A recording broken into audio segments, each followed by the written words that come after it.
हाय, नमस्कार सगळ्यांना. बसले बघा झाडाखाली, आंब्याच्या झाडाखाली बसले. रोज 2 आंबे पडतात खाली.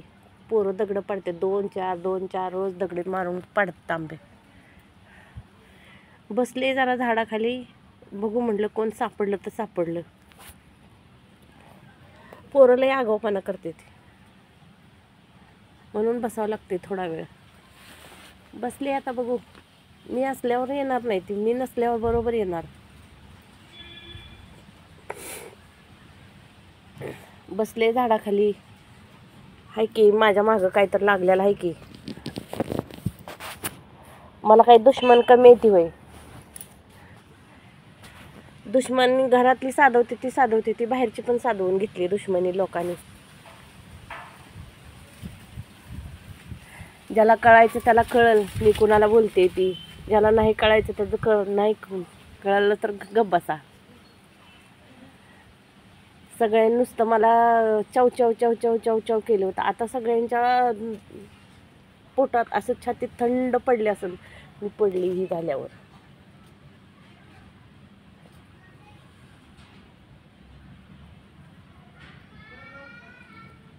काय करायचं, सोचते ना मी. काय दुखणं सोचते ती माझी मला माहिती. सगळ्यांनी माझ्यावर दात धरूनच आहे ती.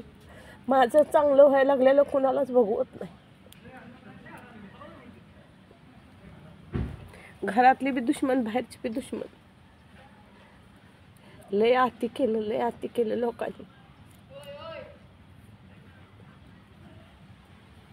देव बी वैऱ्याला साथ देतो. देवानं वैऱ्याला साथ दिली. 4 महिने मला जागेवर बसवलं. पण ज्याने मला दुःख दिले ना आयुष्यात, मी कधीच विसरणार नाही, कधीच नाही विसरणार. आणि ज्यांनी माझी साथ दिली त्यांना पण मी नाही विसरणार. त्यांना पण मी आठवणीत ठेवीन आणि माझ्याकडनं होईल तेवढी परतफेड करेन. घरी म्हणा, बाहेर म्हणा, ट्रिपमध्ये म्हणा, कुठं काय कोणी केलं हे सगळं माझ्या लक्षात आहे.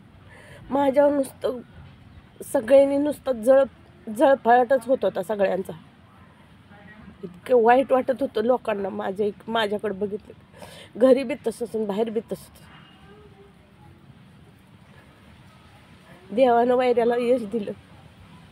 पण मी सांगते, मी जेवढा संघर्ष करेल ना. मम्मी कुठे आहे? होय, मम्मीला माहिती नाही का माझा हात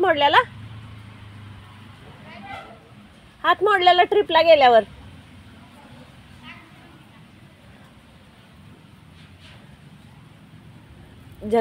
हिथं कसं वाटतं, सगळ्यापेक्षा मी वेगळी आहे, सगळ्यापेक्षा मी स्ट्रॉंग आहे, सगळ्यापेक्षा मी कुणाला गुमानत नाही.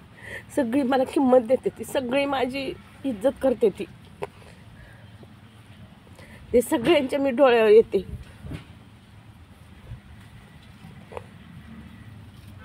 पण मला म्हणायचं, माझ्यावर कशाला जळताय तुम्ही. मी माझ्या स्वतःच्या हिमतीनं राहते, माझ्या स्वतःच्या नवऱ्याच्या हिमतीनं राहते. माझ्या नवऱ्याने लग्न झालं तसं मला कधीच काही कमी पडू दिलं नाही. तुम्ही का वाईट वाटून घेता? अगे तुमचं नवरं तुमच्यासारखं नाही तर तुम्ही कशाला जळताय माझ्यासोबत? माझा नवरा माझ्यासारखा आहे म्हणून तुमच्या पोटात वाईट वाटून घ्यायची काय गरज आहे? त्याच्यासाठी राहावं बी लागतं आपण नवऱ्याला हे करून.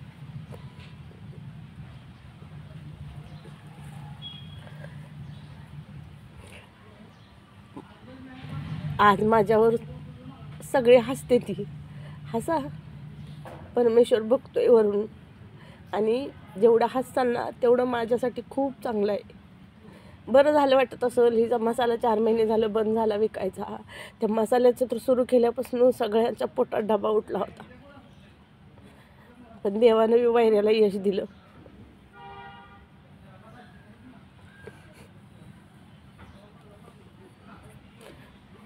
मी जे काय करते ना ती माझ्या हिमतीनं करते. तुम्ही पण तुमच्या हिमतीनं करा आणि खावा. मी तुम्हाला कधी अडवलं का? किंवा तुम्हाला ही करायला आली का? मी कुणा एकी वाईट बघते, तुम्ही का माझ्या एकी बघताय? घरातल्यानी आणि बाहेरल्यानी बी सगळ्यांनी संधीच साधवून घेतली माझ्यावर. पण मी नाही विसरणार. आजची हे जे माझी अवस्था झाली ना, ती कुणाकुणामुळं झाली, का झाली, कशामुळं झाली, कशी झाली, ती सगळं ज्याला कळायचं त्याला कळतंय आणि ज्यांनी समजून घ्यायचं त्यांनी घ्या. पण त्या लोकांना मी आयुष्यात कधी माफ करणार नाही. माझी जी आज अवस्था अशी केली त्यांना वाटत असेल ही विसरली, पण मी नाही विसरत. जोपर्यंत माझ्या जीवात जीव आहे तोपर्यंत मी कधीच विसरणार नाही जे कुणी काय केलंय ते.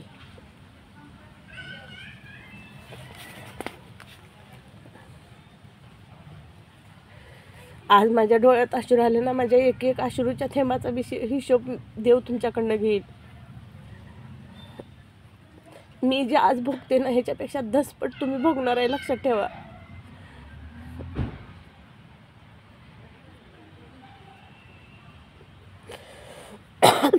आणि ज्याला म्हणते ना, ज्यांनी माझ्या एक कुडापावडं खोंसाडपण हे केलं, दुश्मनीने केली, त्या व्यक्तीला मी म्हणते. मग ती घरातली असो की बाहेरची असो, जी असेल ती माझे व्हिडिओ बघतील आणि त्यांना कळल मी कुणाला म्हणते ती. बाय. माझे व्हिडिओ कंटिन्यू बघा आणि माझं काही चुकत असलं तर सांगा. बाय. आणि व्हिडिओ बघितल्याबद्दल धन्यवाद.